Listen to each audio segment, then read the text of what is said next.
大家好，我是泰。大家好，我是小静。为什么今天要做这一集的原因，是因为最近我碰到无论台湾、韩国、欧美、俄罗斯、乌克兰这些客人，都来店里面要买老茶，尤其要买老的普洱生茶。那这个部分呢，我想做这一集，特别针对最近发生的事情来跟大家分享。主题就是谁说新普洱香味，老茶的迷思啊！原来可能我们有被骗哦，这么多年，或者是知识的错误。Go。3个部分，这个是大家对于新普洱茶不能喝的迷思啦。第一个就是香味，第二个是苦涩难入口，第3个新茶没有价值。大家都说啊，新茶以台语或闽南话来说，就改无烟喝到会胃不舒服。新茶一定要放个2-3年才会好喝。我们找到3个部分可以跟大家分析一下。第一个，这也是我觉得喝茶最重要的部分。我们大家都讲说，喝茶要干净。第一个，你买到茶是不是干净？再来是你有没有买到正确的茶品？我说正确的茶品，你是买到次级品，或者是有拼配的料，或者是这个茶存放有问题等等，都会产生胃的不舒服。新鲜的食材，例如生鱼片，新鲜的食材生鱼片大家都爱吃。好的新鲜的鱼一定先做生鱼片，做次等的不新鲜的，它可能放了一阵子，我们来才煮汤。那可能放了更长一阵子的，我们希望它能再保存好一些的，我们就可能把这个鱼拿来做腌制。新鲜好的东西，其实它不会产生这样的状况。当然有可能是某些人的体质，比如天生胃就比较不好，有可能，但是不会发生到这个非常严重，产生胃痛啊或胃绞痛。中医观点是说，只要避开空腹，新茶反而助消化。《本草纲目拾遗》就是清代的赵学敏所写的这本书里面记载，普洱茶苦味性克，解油腻。苦味性克，克先生。对，苦味性克啊，对啊，对。好，继续解腻牛羊肚，大家可以看那个旁边的字，逐啖下气，刮肠通泻。那以古字我们翻译成白话，就是说，普洱茶有消食解腻、消食去腻、通泻肠胃的功效。性克这2个字呢，它这个解读为叫做性味较峻烈啊，它不是味道，它是整个体性，就是茶这个性质它比较强烈一点。那它有可能是暗示它会刺激肠胃，那强烈就代表它容易助消化，会刺激脾胃或肠胃。所以呢，会讲说，我们会建议空腹比较不合适。所以这就是为什么每次你喝完茶就会继续干。对，那我们说去洗手间啦，就去我自己的习惯是早上起来不会吃东西，我会先喝一泡纯料茶，我大概喝5杯，大概5杯吧，我就会直接去跑厕所了，把昨天晚上肠胃里面的这个部分，它就会自动的把它清干净。而且解宿醉很好用啊，解宿醉很好用啊，解宿醉很好用，对。每次这样好像它会醒，讲到像我很会喝酒，很神奇，真的蛮神奇的。对，好的茶真的是有帮助。我喝完酒的隔天我很不舒服，是，然后我就真的感觉就是整个就快昏倒，就是对，快昏倒，快往生，快往生。然后那时候你们就到了好像是保护区的哦，就赶快给我喝。对，然后喝完没多久，我马上就是冲去厕所吐啊，对，就会吐很奇妙。吐泻它不是代表坏事，它是把你东西根本没有办法消化的直接排出来，排出只有2个管道嘛，要不是上又不是下，就是这样子。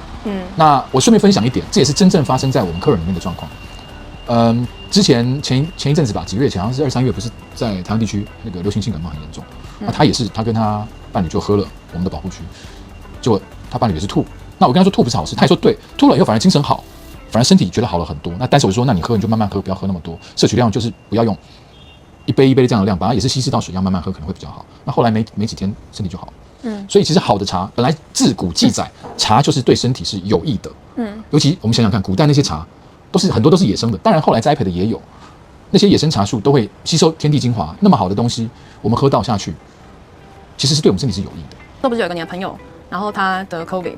然后结果你好像泡了2壶的保护区，2个保温瓶给他，你泡的嘛？然后就是他喝完隔天就可以上班了吗？对，这也是蛮神奇的。我觉得他自己这个朋友的体质，我觉得也蛮特殊的。他的这个对于每个人都不一样，这是实证嘛。就是说，好的东西是真的会让身体变得好，对啊。当然是我觉得这个朋友他也算特例。那也有朋友喝了，他可能没有那么快好，对，就是看每个人消化吸收跟每个人身体的状况是不一样的。这样算是食疗吗？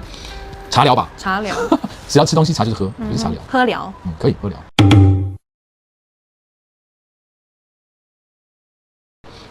好，新茶不能喝的第2个迷思在于，大家都说新茶苦涩难入口。一样回到刚刚我们在讲香味说的这个部分，这个迷思是不是购买到次级的茶品？以一个好的茶品，基本上你闻起来、喝起来都是让你身心舒畅的，它不会有让你不悦的感觉。那就回到刚刚也在聊嘛，就是生鱼片说，不是生鱼片说，就是新鲜的食材一样，直接喝是最好的，它不用再放。苦涩是依照地区的不同，茶泡浓当然会苦涩，会比较浓郁，但是它在口中可以马上化掉。可是说到这个，人家要怎么知道什么是次级，什么是顶级？要怎么去做区别？好，我觉得这个讲得非常好，这个问题，什么是次级，什么是顶级？我们就说分等级好了。茶跟吃的东西一样，你要喝，你要吃去比较。像很多在外面很喜欢吃东西的，他也是去比较出来说，比如这个东西，这个牛排它煎的好不好吃，它为什么会这样做，它的纹理或什么。喝茶也是多喝，但是要喝对。我们喝到对，喝到好的东西，自然而然身体会把次级或者是2等3等的这个东西会自然排除掉。因为这一定是得自己喝的。当然，因为商品上面它列印顶级的是里面放什么等级的，也不知道，对，所以还是得自己去喝。是没错，就像我们常常讲嘛，某某地区的茶在这边贩售，它其实它的茶带到那个山头去包装，就变那边的茶，这个大家都知道。所以不见得好，我不觉得大家都知道。但是最主要是说，光看包装没有用，茶就是要喝。对，我觉得就是跟大家分享是，你茶就是要喝，不管你想要喝什么茶，然后再来是，不管茶要喝之外，自己要泡，不要人家泡给你喝，别人泡都会觉得人家好喝。当然，因为都是 pro 级的，你是 pro 级的在泡茶，茶店里面或者是朋友泡给你，我觉得哇，大家好厉害，尤其茶店里面那些服务员，包含我们同事也是，他们都是专业级的，怎么样泡哇好甜，然后又会聊天，哇，在这个情境之下都不错，然后一买回家泡，奇怪，为什么不一样？因为每一泡茶在每一个泡茶者的控制之下，口感会不一样。对，并不是说在现场是好的，你买回去的是另外一泡茶，不可能。最重要的是大家借由自己冲泡的时候呢，去了解这泡茶要怎么样去释放，然后呢，能得到自己最喜欢的口感。所以我会建议是这样子。刚刚讲到这个苦涩的难入口的迷思另外一个方式就是为什么刚刚提到说要教大家自己冲泡，就冲泡方式错误。我记得我们一个朋友很有趣，我说你把茶买回去，他们都会问他怎么冲泡，我们都跟他讲说你买回去这个没有关系，你15秒出汤，你15秒冲出来，然后当然他们是坐办公室的，这个我可以理解，但是他也放太久，他记错了，他就酒浸15分钟，哇，对，然后他说还是可以喝啦，只是有点浓，当然可以喝，我们家的茶没有不能喝的，只是浓跟淡我也知道。我们就普洱生茶来说，普洱生茶最好的方式就是冲泡方式就是快速出汤。以新的生茶来说，这也是讲到苦涩难入口的迷思的其中一点。冲泡方式错误来自于大家对茶的掌控性不够高。当然来店里面我们会冲泡给大家喝，大家如果真的不知道怎么冲泡，欢迎大家在底下留言来问我一定会回答。好，回来第3个迷思，大家会觉得新茶没有价值，其实这个我觉得是一个很大的误解跟误区啦。其实真正大家都知道，名山名寨。以普洱茶来说，名山名寨的新茶涨幅都超越老茶。我们有一个图表秀出来给大家看。2023年冰岛是在云南的一个很有名的村寨。好，我们讲冰岛老寨古树春茶毛茶的价格的趋势。冰岛老寨就是在云南临沧那边嘛。我们从2000年拉到数据拉到2024年，真正冰岛开始爆火的就是2000年。那我们抓2000到2006年的这个数据是80到200，现在目前都是讲人民币。人民币。2007年茶价没有涨太多，300到500，然后之后呢，逐年，2010年开始，14、17从800直接跳5000，2017年跳18000，2020年35000，2022年48000，去年5万到7万，5万到7万，这样子台币多少钱呢？我们乘以4.6吧，我们算乘以5，25，1公斤，数学考试开始，25万，不到25了，1公斤哦。1公斤这是公斤，还没有压成饼的纯料。我们在讲纯料毛茶价格喝得起吗？喝得起的人是2000年如果有买到纯料茶，而且有压成饼去存的人，这些人都赚到了。对啊，那所以说我们在讲到这个没有价值，其实你买对茶都有价值，只要买纯料茶其实都有价值，因为我们都知道每年的山头茶、纯料茶没有再往下走的，为什么？这是稀缺的概念，本来东西就是稀缺。这个未来我们会再做一个完整有关普洱茶的视频，再跟大家分享。对。再来是没有价值的误解，另外一个叫做什么？通货膨胀。这2年疫情之后，通货膨胀非常非常夸张。那通货膨胀的状况下，这些东西会不涨价吗？对。然后再来是大家忘记了，除非大家买了茶自己放在家里存放。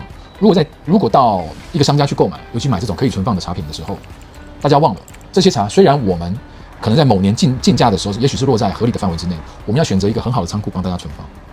对不对？我们选的仓库是恒温恒湿的仓库，在这样的仓库之下，它会有一个保管费用。那这个东西也没有办法，又是通膨的状况，仓库也会涨价，我们只能把这个费用合理的加到贩售的商品里面。所以就是这样。再来我们讲性价比的部分，就是说用一样的预算，我们假设2000块好了，2000块，也许你老茶根本买不到一片，你只买到1/4一片，那1/4一片，也许老板也不会卖，他只卖一片，那一样2000块，我们就可以喝到新茶，对。而且是纯料的新茶，那老茶也不一定是不是纯料就不知道了。所以以性价比来说，一样的预算可以喝到这样的东西，这个是 OK 的。那再来就我们在讲说新普洱茶的另外一个优势是收藏的乐趣。刚刚有讲到老茶的部分嘛，你买了新茶部分，有些人像我们有些朋友，他们很爱喝茶，他们喜欢了这片茶，他们想要喝3-5年之后的口感，他们会多买几片去做存放。亲手存茶是一个很有趣的这个，当然也有具有实验精神的这个路程。像我们常常会也是跟店里面的朋友在聊说，哪一天你这片茶今年放了，你买了多了几片，好，你放你家，我放我家，每个家里的储存环境不一样。过3-5年，大家你带你存的那一片一样地区的茶，我带这一片，大家来喝喝看谁存的味道比较好，或者是有什么特别的之处。对，这个是你老茶所没有，你买到是没有这样子的收藏的乐趣，因为它依照年份会有不同样的口感。好，在最后的部分啊，几点跟大家再聊一下。第一个，茶是要喝的，茶真的是要喝。到茶店可以请这个专业的人泡给你，但最好建议大家是自己买回来自己冲泡。不会的部分就可以问你去购买那个茶店的老板或者是店员。好，然后呢，看包装不一定会有好东西，很多好东西它不一定会有漂亮的包装。当然，现在包装是趋势，但是这不一定是成等值的，它不一定成正比。在第二点，便宜会有好货，但不一定有好货。所以呢，有些挑东西，我觉得尤其茶这种东西是要入口的。我建议大家到这个大家觉得还不错的店家去喝，多跟他聊。然后呢，不用买多，你买少份。除非你对这个茶你一喝到你会觉得这个茶真是没有问题，这个品质是很好的，你可以买少份先回去泡到有什么喝起来的状况。所以状况就是说口感上的冲泡上的技术或什么样子的状况下，可以回去问那个店员。对，自己泡才会知道说你要怎么样让它试出那样子自己喜欢的口感，再是对茶自己泡才可以抓到就是自己喜欢的口味。是，还有诀窍。那再来是我们印证跟在当下冲泡那个人在当下冲泡的店员是不是一致的？对，用自己的方式，有些老茶手会用自己的方式去实验，有实验精神的也可以。对，我们有遇过很多老茶手就是这样，用实验精神的方式也可以。好，所以呢，大家有没有在喝普洱茶的过程中有没有被踩雷的经验？如果有，也欢迎在下方留言跟我们分享。那这一集就先到这边了，谢谢大家。再见。